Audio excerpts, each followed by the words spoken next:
بسم اللہ الرحمن الرحیم۔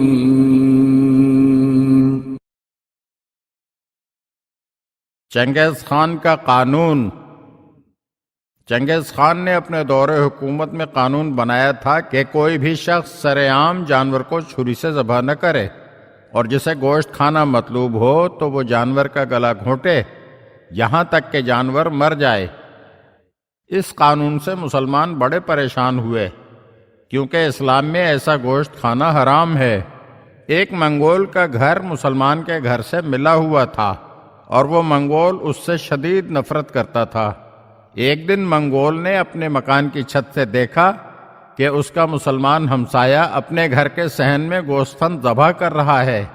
اس نے اس موقع کو غنیمت جانا اور اپنے قبیلے کے چند افراد کو لے کر مسلمان کے گھر میں داخل ہو گیا، اور اسے ذبح شدہ گوسفند اور چھری سمیت پکڑ کر چنگیز خان کے سامنے پیش کیا، اور چنگیز خان سے کہا کہ اس شخص نے آپ کے قانون کی مخالفت کی ہے، لہٰذا اسے سزا ملنا چاہیے۔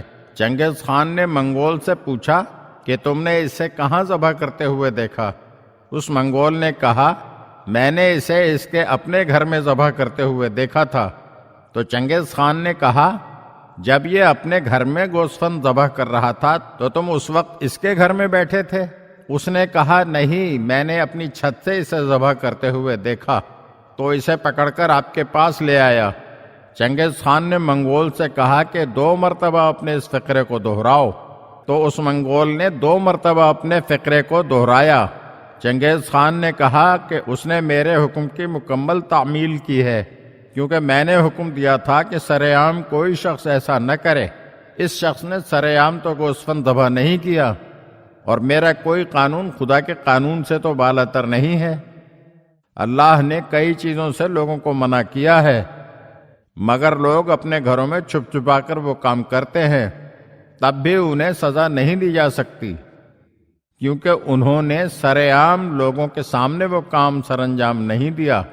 اصل مجرم وہ نہیں ہے، بلکہ اصل مجرم تو ہے، کیونکہ تو اپنے مکان کی چھت سے لوگوں کے گھروں میں تاک جھانک کرتا ہے۔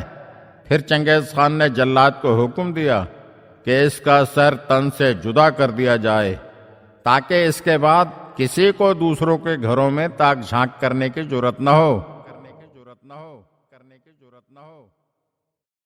اگر آپ ہمارے چینل کی نئی ویڈیوز دیکھنا چاہتے ہیں تو ہمارے چینل کو سبسکرائب کریں اور گھنٹی کے بٹن کو دبائیے تاکہ ہر آنے والی ویڈیو آپ کو جلد موصول ہو سکے۔ اور ہاں، لائک اور شیئر ضرور کیجیے اور اپنے قیمتی کمنٹ سے ہمیں آگاہ کیجیے۔